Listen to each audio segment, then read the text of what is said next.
God radically changed my family's life before I was born. I always grew up, and I always said, the last thing I'm ever going to be is a preacher. We're going to speak about life, we're going to speak about leadership, we're going to speak about the Lord's work, and each episode of this podcast, we're going to try to tackle, discuss, dig into one thing that will help us not just start right, but finish right.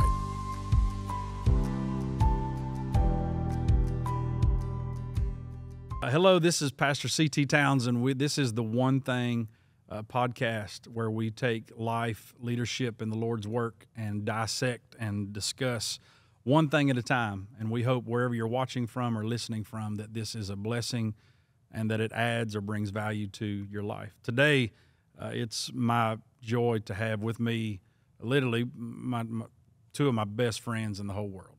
And we'll talk about that in a little bit, but Jared Dixon is here. Hey. He's an evangelist, one of my dearest friends, and Travis Kiriluk, who is out of West Virginia, and he's also traveling around in evangelism, who's also one of my greatest friends, best friends.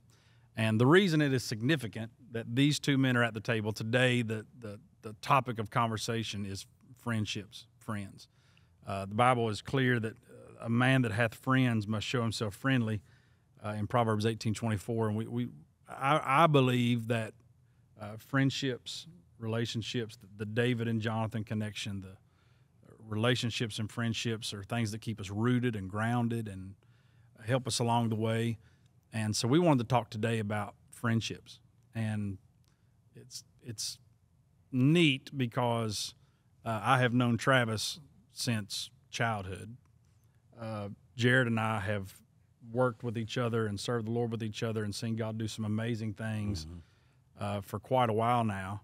But over the years, you know, it's kind of a cliche where we say best friend, you know, and so we laugh about it. We were laughing, you know, earlier this morning we were talking about all this about, you know, I'd be in a service somewhere and I'd be preaching and Jared be in church with me, and I would, from the pulpit, you know, him and his sisters be there singing, or he'd be preaching in the same meeting or something. And I'd say, man, it's a joy to have my best friend, Jared Dixon, in church with me this week. We don't get to be in church all the time together anymore, and it's a joy to get to be with my best friend.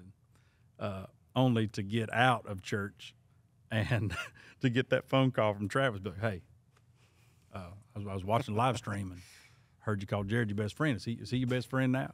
And so it's kind of been this little war, you know, conversation.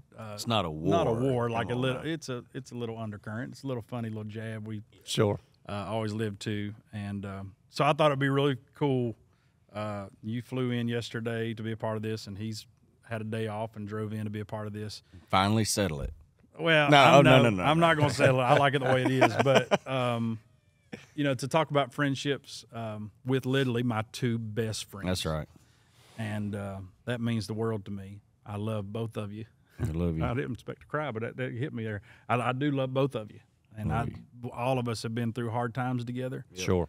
And so we wanted to take just a few minutes and kind of dedicate this podcast to friendships. Jared, how long have we known each other? I was trying to think earlier.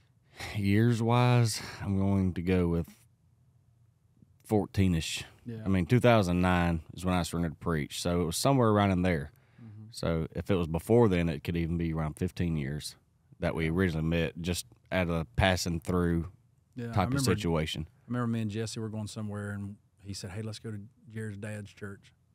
And I remember seeing you. I remember knowing of you all, because in those days, you and your sisters were all traveling with your family and singing. Yeah, we recorded a CD here with years and years ago. Yeah, Steve Hurt, just kids. Yeah, you know, so we actually knew them probably before we knew you. Then later in years. So I knew you then, and I think the first time we really worked together and got to know each other was at the Golden Creek Revival in 2010. Yeah, God moved there, and you called and said, "Hey, I heard something's going on." You just jumped in on it. Yeah. And I really, just surrendered to preach. Yeah, that led from that to the Carolina Youth Rallies, and then Carolina Rallies into camp, and the camp into Arise, which has been a great decade or more of serving the Lord together. Yeah. Good times and bad times, and the Lord's gave us a great friendship. Travis, how long we known each other. That's right. So I always make the joke and say we've known each other since baby teeth. Yeah. Because people would ask, did you grow up with him? I said, oh, yeah, our first memory. So I've got other friends, and we've got other friends that we knew in school. We grew up together, lived right over the mountain from each other, grew up on Camel's Creek. And so there's other friends that we knew, but I don't have a memory older than this memory as far as meeting a friend. I came to school there for my first time. He had been there through kindergarten, right, and things like that. He grew up there. No, I went to kindergarten public school. So okay, so at first grade when you showed up. So at the same time. So I had went to kindergarten somewhere else. So then I came to the Creek and Fairhaven, and so we was in the classroom.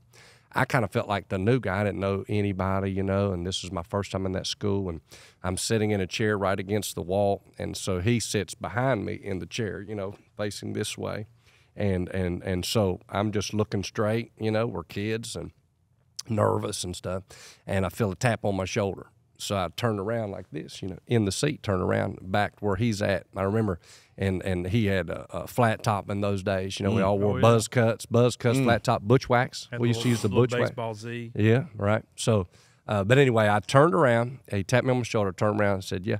He said, hi, my name's CT. What's your name? I remember that like it was yesterday. And I don't know if my anxiety or what it was, but I was like, I'm Travis. And so from that day, that's really how the friendship began right there. It was just somebody being nice to somebody else and saying, what's your name? Yeah. Feeling as awkward as I felt, he was too. And he was like, well, to make these things easier, let's make a friend, right? Yeah. So that's how we met. We played football together, baseball together, basketball together.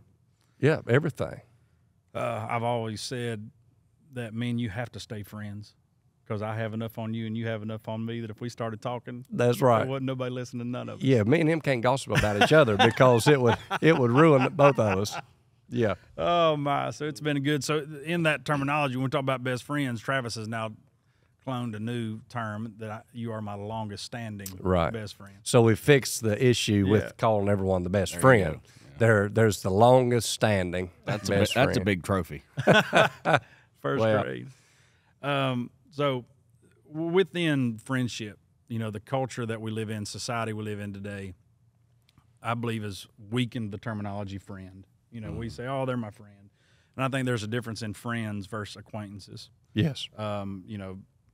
Facebook, we have, 5,000 friends, you're maxed out, and then people, right. So we say, well, all those are my friends, but we know that the terminology of culture today of what a friend is not the reality of a biblical friend or a real friend. Right.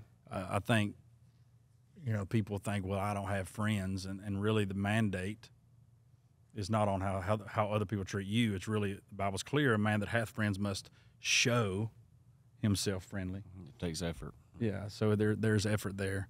But we want to dive in just content-wise on what is a true friend. And I wrote down a couple things here, and we'll just digest them as we go through. But I think, number one, that a true friend is committed at all times. And I don't think that what that word commitment is, there is effort, but I think most of it comes naturally. Like, I think friends want to be around each other. Ecclesiastes 4:9-12 says, two are better than one because they have a good reward for their labor. A true friend will stay consistent through every season, and not everyone that's in your circle is in your corner. Sure, right? Sure. But there's commitment there that I believe God creates friendships. I mean, looking back, I don't think that I'm responsible or you're responsible for our friendship. I think God put those things in place, and the same with you. That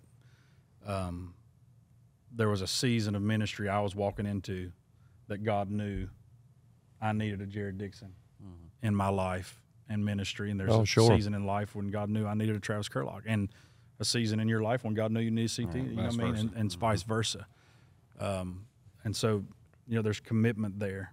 One of the questions that we talked about it, and somebody said, with all of us being so busy, you do your own travel schedule, I pastor and travel and do all this stuff. And how do you maintain friendships living in West Virginia. You don't, you live an hour and a half up the road, but still you're on the road full time. And the answer to that, to me, was you don't. I mean, a lot of it comes natural, and I think a real friend, whether it's a week or a month, we pick up where we left off. Yeah, absolutely. I'm not insecure. You're not, it's not like, I think real friends don't have those strings attached to it. Sure. It's not, well, if I book you or you book me, or if I, you know what I mean? Like, a real friend is not a ministry acquaintance. A real friend is, I want what's best for you and your family. I want what's best for you and your family. And when the Lord gives us the opportunity to be near each other, we don't sit there and complain about how we ain't talk to each other. We just pick up. You don't waste time with what we ain't been doing. Yeah. You just answer the phone or make that phone call, and you just keep going right where you left off. But that's not. It's not something that I make myself do either. It's not something I think about. It's not like, oh, I want to have that mindset. That's just naturally the comfort zone that a real friend. There's a buffer there. Sure. It made me think. So when we just talked about how we knew each other as a child, grew up, graduated together. So you went to Bible college. I went to the Marines. Of course, and I was lost at that time. So our lives were completely different. Like what we were doing was completely different, right? You was serving God. Even at 18, the best you knew how, right? Go to college, do the best. Start saying, now God used all that, but you just decided to serve God. Me, I decided to go in the military. Of course, I was lost. Nothing in my life. You were chasing the far country. Yeah, I mean, nothing had to do with God. And so I made a big deal of that to say how different our lives were, completely opposite spectrums. That was in 2000. I joined the Marines. Of course, I'm not around anybody at that time. You're traveling, this and that, spiritually far country, and physically gone from everyone. So, and then 2010. Now, there were some times in there where we had talked on the phone. There were some times I came to your wedding. There were some times there where we saw each other. It was never awkward. It was always, there's my buddy. There's my friend. But really in 2010 is when God brought the relationship back together. That's 10 years. That's 10 years really separated from your childhood best friend. And at 2010, you couldn't have told anybody would notice that we've been apart that long. It was like the best thing in the world. Like, it was awesome to say, here's my friend. Like he's still the same friend I had back then. He's still... And so we was committed. We talked about how do we maintain that close relationship. We was on far ends of the spectrum. Now, we may have not known each other's personal life at that time, but when we came back to my dad's funeral and all that stuff, it was like the commitment we made as a child still stood. You dropped everything. You came and sang at the funeral. You were there, you know. There were roots. There were roots to that relationship. Absolutely. And not a choice. That were natural. But it picked up. That's right. It was natural, and it picked up like it never left. I do remember when you were in the military and when the 9/11 happened and all that stuff broke out, and you were in Japan or somewhere. I don't remember where you was. Sure. But I remember you calling me. Well, I was getting ready to go to Al-Assad. Yeah. I was getting ready to go there. Instead, they sent me to Japan. But yes. I remember you calling me. He's like, Jesus come back? His work I'm doing it? You know, I could tell. Well, you know, things was getting serious. He was under conviction. He was far away from God, you know. Yeah, and I'm about to go to war. I mean, you know, things are getting real. Yeah. Hey, what's going on? What's that so Bible we call say? the preacher friend. What's that Bible say? We need to know. You know. I'm going to be all right. And, you know, and I'll never forget God used the situation where your dad died. Yeah. You know, which was a dear friend, worked with my dad. And God, your dad's funeral, I remember, you know, having a part of that and saying the words, and the Lord really met with us in that funeral. Oh, He did. People's raising their hand and worshiping. Your mom was on her feet. My mom stood up. And I remember Travis was in all of his Marine fatigues. My dress blues, for those that know dress blues. And he didn't know how to shout or how to go to church. So he just started punching his leg. Ah! You know, just yeah. I was going, yeah. I mean, you know, it was exciting. It was church. And, you know, to watch my mom worship in that season of our life. You know, Dad has got an American flag draped over the coffin. Brother Kenny is preaching the service. C.T. Becky, Jeremy Atkins singing. and my mom stands up worshiping God, you know, and like all these things from my childhood, you know, come rushing back, you know. And how do we maintain? Well, we didn't do anything to maintain that friendship, but After that funeral, I said, hey, let's go hunting. Yeah, we went on a hunting trip. We went 2 or 3 days up to in West Virginia, went hunting, and looking back, it's never been the same. And had a great time. Yeah. And here was another thing, too, about friendship. So my life was still a wreck. I got saved 5 months after that.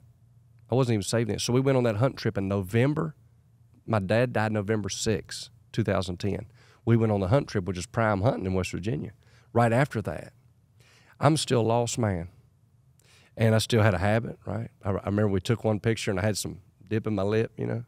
And CT loved me. Like it was like, you know, it wasn't fix your life and I'll go hunting with you, or it wasn't drop you, you know what I'm saying? It was like, no, I love you. I'm here for you, you know, and through that, and then God saves me and radically changed my life. I mean, radically. Within a day, Which I prayed for so much. Right. And so even on that hunting trip, you know, he was being a friend, showing himself friendly, even when he knew some things in my life didn't please God. But he knew that was God's business. I'll be the friend. I'll love him through his season, and God did the rest. Yeah, and to watch God change your life and then call you to preach and saved your wife, now your family. I mean, it's amazing how God a miracle. Did all that. And I think it's important, you know, with the whole friend thing, that we've all known what it's like to have that friend where there's like strings attached and it's awkward, you know, and I don't think that's friendship. Contingency friendships. Yeah, contingency. Like there's some guys, well, if you book me or if I book you, or if we, you know, or I'll be your friend if you're not friends with them. Right? Yeah. And we've all faced that. Sure. In ministry, you know, and there are people that you preach for that I don't preach for. And there's people that you preach for that I don't preach for.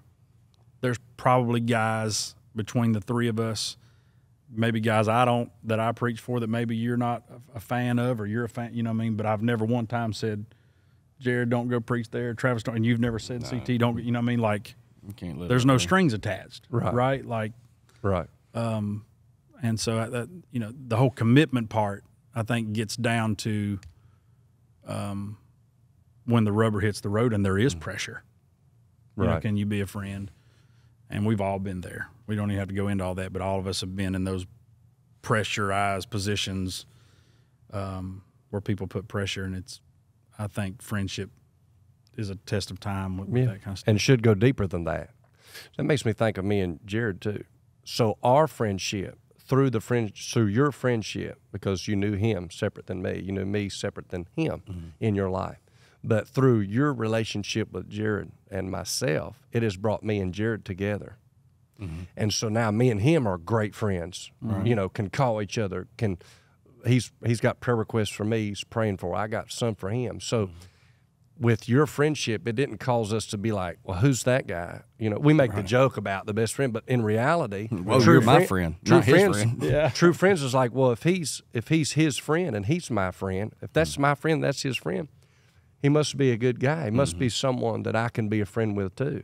God's really brought that relationship together, not took us apart. You see, there's no jealousy, no being upset, like you said, with strings attached. Like, well, if Jared doesn't do anything for me, he's just not my friend. I'll be your friend. Well, that's not a friend. That's politics, not friendship. And to have friends, we must show ourselves friendly. Yeah. That's what me and him did. So, what's in y'all's mind? What's a funny friendship story looking back? I can think of when we was all together on the rafting trip. Oh, man. You started, Jared. Well, it was probably your idea to go in the first place. We'll blame all of it on him. Okay. No, it was all everybody wanted to be involved. Everybody wanted to go at your dad's meeting. Yeah, West Virginia. And, I mean, I'm South Georgia. I don't know what a rapid is. Yeah. Or a white river. Never heard of it. I know what a swamp is. Yeah. And so let's go whitewater rafting. Sounds fun to me. Had no idea. So we go. What's the place called? New River? New River. New River Gorge. Right. I remember like looking at the menu and they had like class 1, class 2, class 3. Ain't this we like class 5? Yeah, ain't this Right. one of the best places to whitewater raft? Yes. On the East Coast. Yes. Oh, yes. Yeah. So if you want to beat it, you got to go way west. Right? That's right. Okay. So I don't know what's going on. I know there's a little deal now in Tennessee, class 2 or 3. Yeah. Anyways, so we get up there, and the guy, I remember this clearly. He's like, we're not allowed to say it's higher than such class. He said, but the water's up, and it is more dangerous. So there's going to be a few spots where it's going to be rougher than what it's even classified as. Just to keep our legs up. And Yeah, he's like, the rocks are grabbing, you'll die. And all right, that. Like, yeah, keep your legs up, tuck and roll type of thing, don't let it get your leg get caught up in the ankle and wedge of rocks. Well, I still don't know, and I'm fearless. At this time, I'm 21 years we old. were like, none of us wanted to be the chicken. Yeah, so I remember you were like, we paid the money. Let's do it. And ain't none of us, there was 15 of us men, ain't none of us going to be like, well, boys, I think we need to be safe about this. Right. We're all like, maybe your dad was at the time, but all of us, no, we're 20s and young 30s, so let's do it. And that was a big mistake. All of us, Cody Zorn, bunch of guys from West Virginia. Yeah. Oh, so we get through the whole thing fine. It was the very last rapid before we got to the end of it, wasn't They it? kept saying at the end, what they call it, the Widowmaker? I can't remember the name of it. I think it was Widowmaker was the name of the rapid. Yeah. They said name was all like those rapids. An 18-foot tall wall of water. And he kept saying, we can go around it. Yeah. And none of us were like, yeah. Y'all want to go around? Y'all want to go around? And we paid for this. Let's go through the middle. I ain't going around this thing. Let's go, right. boys. Buckle up, Buttercup. Let's do it. That's right. And man, dude, I think each of us should tell our own version at this point, because all I remember is that dude's hollering, row, row. And I'm on the right side, and I'm getting as hard as I can get. And I remember it being like a cartoon. And I remember that boat just like when we got to the end, because I think I was in the front. You was. It was like there's nothing under us. And that thing went down, and we come back up, and I remember holding on that paddle and thinking, "There's not even a boat underneath me." At this point, That's it right. was just like cartoon, bro. Yeah. Like, oh gosh, No and water. Then it was on. nothing. Then I always felt like I felt like somebody grabbed the boat, turned it upside down, and just shook us out of the boat. It was unbelievable power. So I was in the front left. You were in the front right. That's right. I still got a picture on my phone. Right. And so, but he's telling it right. The guy's going row, row, row, and you're supposed to row, row. There was points where there was nothing like the boat's up in the air. We're just paddling the air. What you want me to And run? then it went down that hole. Literally shot out from underneath us like a man standing on a slippy slide or something. Boom! You just fall out from underneath you. We're all dumped out. Pandemonium. We all thought we was going to die. We all thought we was going to drown. I remember Dave Chapman had to hold the back of my life jacket, and he's pulling me under because he's trying to get up out of the. He's got another bad story. taking He almost you drowned down. before, so he's taking me down. Well, they're picking us up and trying to pull us out of the water. I remember they picked us up. Well, so I kept thinking, get your legs up, get your legs up, get your legs Brother up. Cody Zorn, Sammy Cave, Jeremy Atkins was there, Jason. They pulled us out, pulled CT out of the water and put him in their boat. Then they pulled me out, put me in their boat.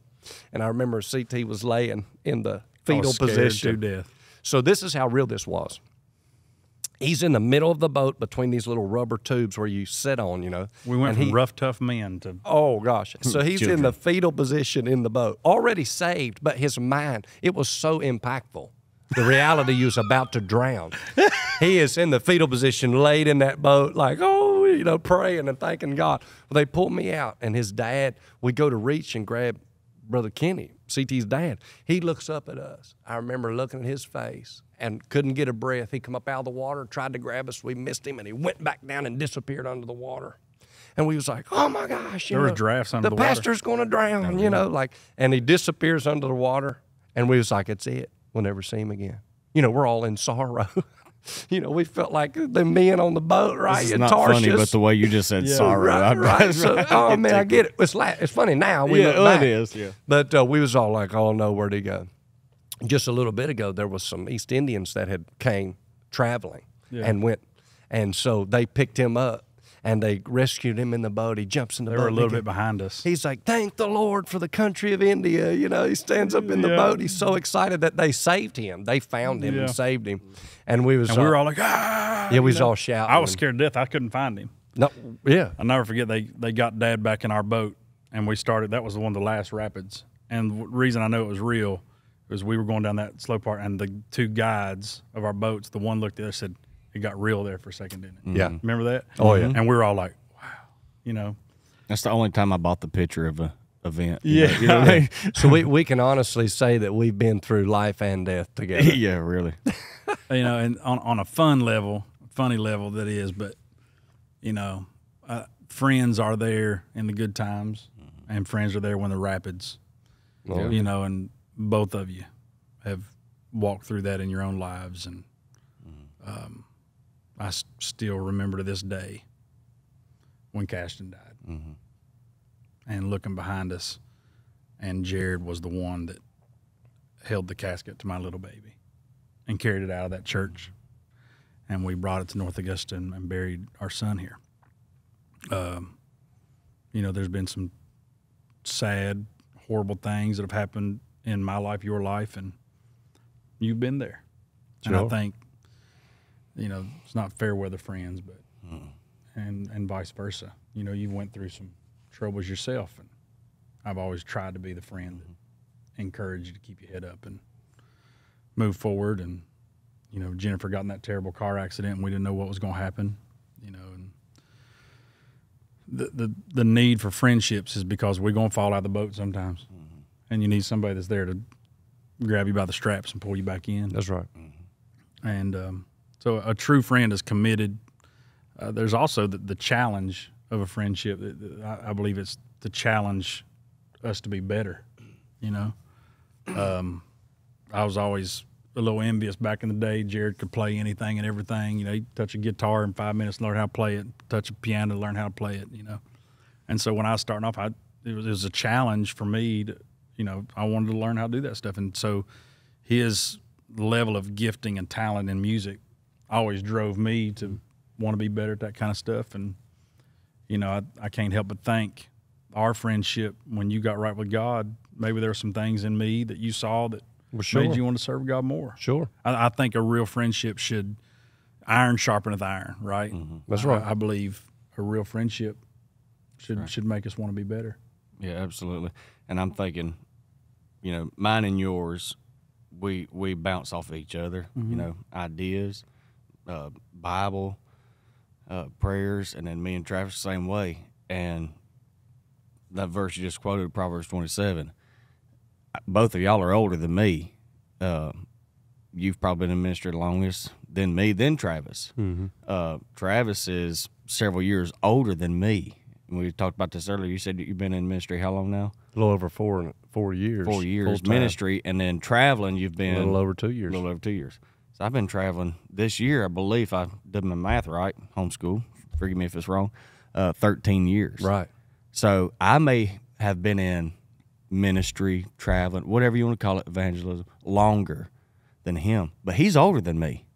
So I'm not going to just call Travis and be like, Travis, this is what you need to do. No, truthfully, when it comes to iron sharpeneth iron, I'm really looking to Travis. Help me, because he's older. He's wiser. You know, I believe you are. I think friendships are that. And so absolutely. He may call me on, hey, I need some help. What do I need to do in this as far as the traveling aspect? And I have. Yeah. And it has. And I may call him and be like, Travis, I need some help. I'm not going to say I've been in this longer than you. I know more, because I don't, you know, sure. To whether it's him or CT or anybody, you know, if I believe that God has this friend in my life and they can be a tool to sharpen, whether it's my home, my ministry, preaching, praying, God gave me you as a resource. Amen. To better my walk with him. Yeah. We need to use it. Yeah. Somebody asked me the other day, they said, what do you do with criticism? You know, and anybody that's in ministry, you're going to have, that's just part of it. Only way to escape criticism is to be nothing, do nothing, say nothing, and have nothing. Right. If you do any of those, you're going to have somebody that's in the corner yapping. Sure. But I think defining criticism is important, that there are people that want me to fail, that want to smile when I quit, that don't care about me, they don't care about Tucker, Siler, Everly, Becky. They have no concern. They just want to see failure. Criticism that comes from that, I don't think we give any credence to it all. That's right. Right? Right. But, you know, the Bible says this, that in Proverbs 27:6, faithful are the wounds of a friend, right? Right. But the kisses of an enemy are deceitful. I think it's really important that with friendship, there's within this challenge part, there is accountability there. You know, I've challenged you as you're starting off evangelism to protect your family. Sure, that's right. That's not me saying I think you're going to do something stupid or bad. That's just me seeing the stats and knowing what ministry does and knowing there's a need to keep your family close. That's right. I've challenged you. Do your best not to travel alone, right? Like, keep your family, keep your kids. Let those kids see memories of Dad preaching. Like that. I do not regret any of that. I do not regret Tucker and Siler and Everly being under that tent or in these big meetings or in revival seeing their dad preach. And I do not regret seeing Tucker as a little kid leaving the back pew with Mom and coming to the front with a big old Bible in his arm. And I say, Tucker, what are you doing? He said, I'm going to lead me somebody to God, Daddy. You know what I mean? He had just seen it happen so much before he even got saved, the work of the Lord, and vice versa.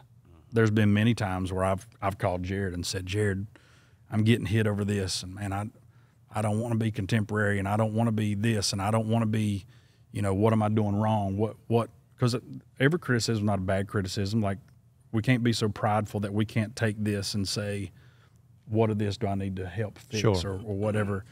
And so there's been many times where I've called you and said, hey, you know, what can we do better? What can I, you know, is this legit? Do I need to fix this? And there's been some times you said, well, I think you do need to listen to that. And I think we can make these changes, and we don't want to go this direction, or we don't want to go that road. Or there's also been times where you said, man, don't listen to that. You know, they don't like Turn your phone off. Turn your phone off. It's normally a great answer. The best decision, the best advice I ever listened to from Jared Dixon was get off Twitter. Amen. You know, well, I was literally, after Burlington, you know, so many people were firing in many different directions. I mean, I had to go see a doctor. I mean, I was having panic attacks and anxiety attacks. Like, I didn't know how to process all that, right? And, you know, it was a friend that said, man, get off Twitter. Those people don't love you. Right. If you quit today, they would smile. Yeah. You know what I mean? If you're eating the meal the enemy's preparing for you. Oh, what a word there. And don't tell me what I want to hear. Tell me what I need to hear. Yeah. Mm-hmm. So there's criticism that if the criticism is for us to succeed, that's worth listening to. Mm-hmm. If the criticism is, like you said, for failure or to tear us down, right? There's a difference. A friend's criticism isn't negative. It's what he finds best for his improvement, for his success, right? Mm-hmm. Like, if I had something to say to my friend, right, that I believe it would be because it would help him, right? That's the difference. Like, when you call me and pray for my family, right? When you call Jared and pray for his travels, when you're doing this, it's not because you don't want him to travel and you want me to stay home all the time. No, it's because you know what's best for us, right? It's not that we don't preach as many meetings or that we're not successful. It's because the intent of the criticism. That is the biggest thing. What is the intent of what my friend or not friend's trying to say? And usually in our advice, you know, the season you're walking through now, I've kind of walked through that, you know, with my dad, my family. You know, there's some things there where I may be able to help, you know, and encourage, not to break down, but to build up for us to get through this thing, you know. Yeah, everything that we go through as people, as Christians, I believe is a avenue to be able to help someone else, you know. And like I said before, you can't let number of years of whatever you've been serving in think that you're better than the other or an age. Man, you've been through something. You've lost something. I've never lost nothing like that. When my time comes, I'm going to need you, you know. Sure.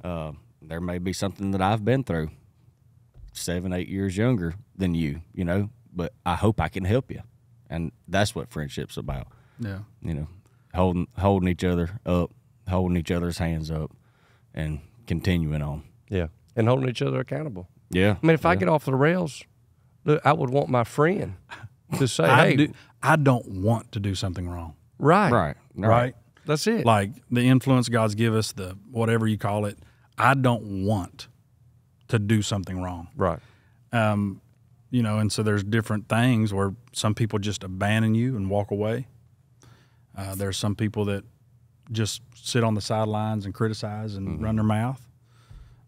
Some people are keyboard warriors where they wouldn't say it to your face, but they'll make, you know, anonymous little posts that, you know, everybody knows what but there's friends that can look you in the eye, which we've all had these conversations in all the different directions of, hey, what do we need to do with this? Yeah. How do we fix it?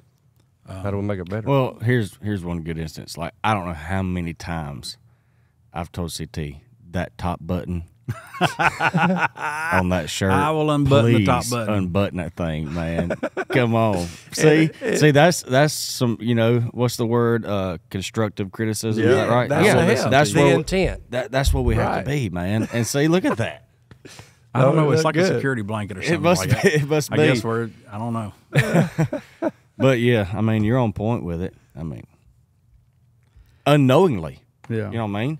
It might be, hey, I listened to Jared preach the other night on somebody's live stream, and you said something. Call me. If I was off on the rails on that, call me. Be like, hey, man, you said something. I want to just ask you, was that big intentional statement, or did you just get some words or phrasing confused? You know what I mean? Are you believing that? You know what I mean? Like, hey, hit me with it. If you love me. That's right. If you love me, well, be honest with me. It's going to be hard, too, because there are a lot of people today that watch us, watch me, watch you, watch others, that they're not watching them for what they say right. They're looking for fault. Sure. You know, they're looking for a chink in the armor. They're looking for, you know, and let's agree that that's the easiest thing in the whole world. You know what I mean?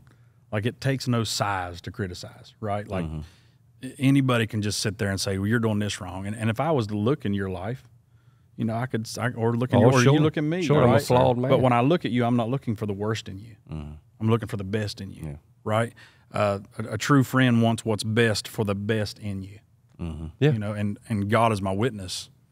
You know, I want what's best for Jared and Jennifer and your two precious girls. Sure. And that precious little boy that we're begging God and praying that God's going to give you the future countryest boy in the whole world, you know, that'll have a double portion of his daddy. And so, and at the same I want what's best. And I feel like y'all want what's best for me. Oh, absolutely. And so sometimes that's not looking for the terrible in each other, you know, but it's the opposite. I can remember being in a meeting, specifically. You were there.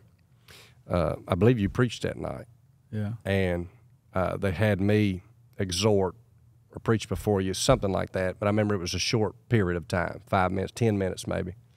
And so, you know, we had a good time. Church was over. We got all done. It was me that came to CT and said, hey, what do you think? Like, was that okay? Was everything fine? Like, I wanted to hear the feedback from, look, so me and him grew up together. We're the same age, you know what I mean? There's a lot of similarities in our life. We like all the same stuff. But here's the reality. He's been in ministry almost 20 years, 18, I think. Anyway, he's been in it a long time. And me have not. I mean, he was praying for me when I got saved in 2011, called to preach in 2016, right? He was serving God long before that. Look, it's okay. Look, I accept or I enjoy or even I desire that challenge or that criticism, if you will, constructive criticism, from my friend who, if I say, hey, look, you heard me preach, you know, and this was a long time ago, so I was just getting in it.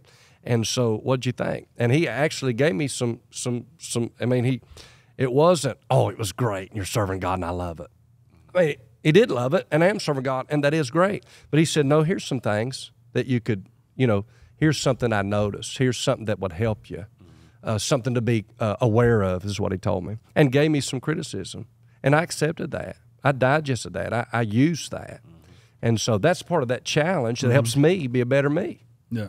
And you don't take, when I say stuff, you don't take it personal, get your feelings hurt. I believe it's from, I believe you want the best. I believe you want my success, the best for me. So true friendship, winding up here, is committed. It's a challenged each other. And then third, I think a true friendship will celebrate your success. My favorite part. One of the one of the earmarks of a real friendship Yes. is, can you celebrate success? Mm-hmm. You know, and not everybody that says that they're your friend is in your corner. There are some people that will appear to be a friend, but really all they want is what you got. You know what I mean? And they're trying to, I have people that work for me that love me and want have my best, and they always have their eyes out. They're like, that person is not your friend. They're just trying to use you to get ABC. I've done that myself. I've done that with you. You've used me to try to get. No, I've told you. I've told you about someone else and said something ain't right. Yeah. I would be careful. Yeah. I have. But, you know, like for instance, there were people in my life when I was in evangelism that were, you know, and when I became the transition from evangelist CT to pastor CT, you know, I don't benefit them as much now as I did then. You know, and don't see hide nor hair of them. Like they're, you know what I mean? So can you say that's a friend? Or was that a season? The seasons change. I think real friends transition through those seasons, pick up where they left off, and I think had the ability to celebrate success. I think it's important because Preacher Brown would always say this little statement, and he always would say, he said, I have found in life that God will never do for you what you cannot do, or God will never do for you what you can't celebrate him doing for somebody else. Right. Sure. You know what I mean? When you got that pretty white car that your family could travel around in, I wasn't, you know, man, praise God. I'm glad, you know, when God blessed you and y'all got to move into that house that you live in now. You know, I was there in the first house you lived in. Oh, boy. I had to come over there, and it was a shack, right? Everybody has a first house. Yeah, and I remember it was cold, and I had to drive all the way from Anderson to show you. You're a Florida boy, you know, down on Georgia line. I don't know nothing about a wood stove. Yeah, I had to teach him how to start a fire in the fire, you know, thing. And Sure. Not how to start a fire, y'all. Yeah, just how to have a fire inside the house. Yeah, and not burn the house. I get it. I get it. But you know, I didn't know you had to put water on top of a wood stove. Yeah. Keep so it moisture. you know, to see God bless you from there to a single wide trailer that you and Jennifer started out in, to now God's give you a beautiful, and I rejoice in that. Right. You know, Right. and with you as well. When I see God blessing you and open doors for you to preach in places, man, I say praise the Lord. You know, I think being able to celebrate success, and like when I look back in moments in my life that I would earmark as great moments that God let me live through, the vast majority of those, both of you have been in that circle with a smile on your face. Oh, yeah.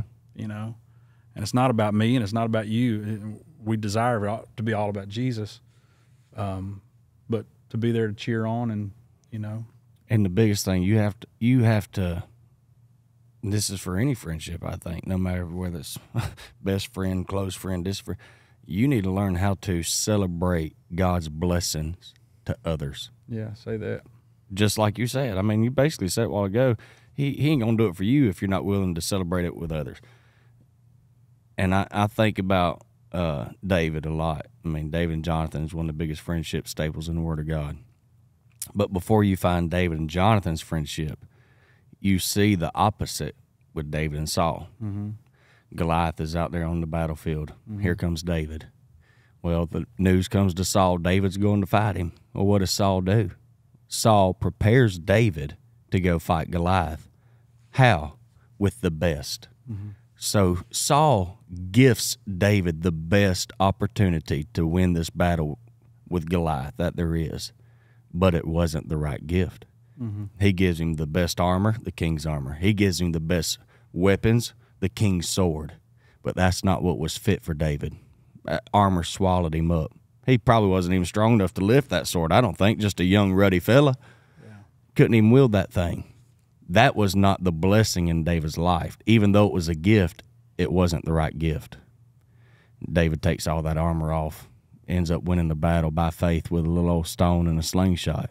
But you go over one chapter, and the son of the king, Jonathan, he takes off his garment. David could not put on the king's armor, but he could put on the son's garment. And wherever David went after Jonathan gave him what was his, didn't even look like Jonathan walking around in the king's palace. Sure. Or what didn't look like David. Yeah. David wasn't wearing his clothes, his garments. He was wearing Jonathan's. So everywhere David went, he didn't look like the king. He looked like Jonathan. Yeah.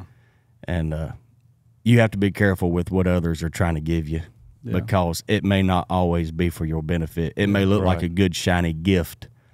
Well, I mean, but it was to Saul's Yeah. benefit, not David's. That's right. But when Jonathan gave him his garment, it's for David's benefit, not Jonathan's. I'm with you. I think as a young preacher, preacher, if maybe young preachers listen, I think it's got to be there.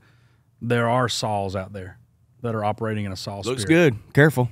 Yeah, and as long as you operate under their armor, you know they're going to keep patting you on the back. Yeah. But as soon as you use say, their sword, as soon as you got to say, I got to be me, and I got to be the person God's called me to be, and I don't need your armor. Mm-hmm. I mean, how many guys used to be in my life that are not in my life because I wouldn't wear their armor? Mm-hmm. You know what I mean? Yeah. Yeah. And it can be guys, preachers, pastors. It could be old friends. You don't need that. Mm-hmm. You need to fight this giant. You need to fight in this battle with whatever slingshot God gave you. Oh, my. You don't need to know key men when you know the man that holds the keys. You know, and I think with the Lord and with ministry, there have been people that felt like they separated from me, only for me to look back and see clearly that God separated me from them. Yeah. Because I could not have been the man God's called me to be with them in my ear. Sure. Because they don't see what God's let me see. And their vision's not what God's put in my heart. And they could not love me unless I operated in their vision. Right? Oh, yeah. Yeah. And so, you know, this whole thing about being a friend is able to celebrate the success of each other. And anybody that's listening, I would tell you to find friends that can stand with you and challenge you and can celebrate your life. Find you a preacher that's not insecure or all about his kingdom, but find one that's about God's kingdom, that wants, ultimately, I want what's best for you. Yeah. But above that, I want what's best for the kingdom of God. Right. You know, and I think being kingdom-minded and you know. And if you're listening and you're scratching your head thinking, how in the world do I find friends like that? As simple as this, you be that type of friend. So Yes. here's what I was Yes. here's what I was going to say about what Dr. Larry Brown said, and all of that, celebrating others. How can God bless you if you can't celebrate for somebody else what you want, what you're praying for, and then you're saying be that friend? Here is my mentality. I've told others this, and I remember it. I still say this to myself: be the friend that you would want to be your friend. Simple. So if my friend is doing well, if God's using him, if people are getting saved, if God's opening doors, if God's using him, I celebrate that. Why? I want to be the friend to whoever that guy is, my friends, you guys.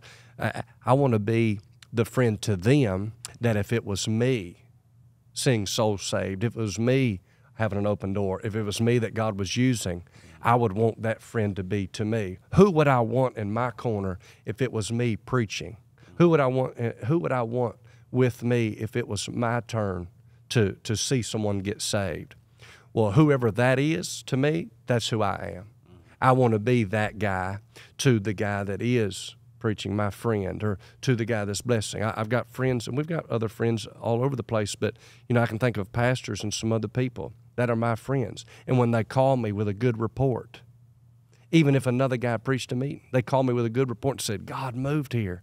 I'm celebrating that. Why? I want to be the friend to them that I would want someone to be to me. And I'm telling you, that's made me be, I believe, a godly friend. I believe what God intended. If victory blows up, and it is really, you know, we had a great Mother's Day service here. If God continues to bless and use this ministry, oh, I celebrate that. Like I want that for my friend. I want that for these people. And I want that, why? Ultimately, for the kingdom of God. Right. You know, and so with Brother Jarrett, here's a good story, and I'll finish. But Brother Jared had me and his dad. They invited me to his dad's meeting, and Brother Jared kind of moderates that meeting. Brother Jared could preach that meeting. Brother Jared could do whatever he wants. He could call, him and his dad talk about it, they pray about it, and they decide who to invite and who to preach. And Brother Jared invited me to that meeting my first year on the road, like when he knew that, hey, this is where God's got him. Him and his dad. He talked to his dad talked to me. They invited me to that meeting, and they preached me in that meeting.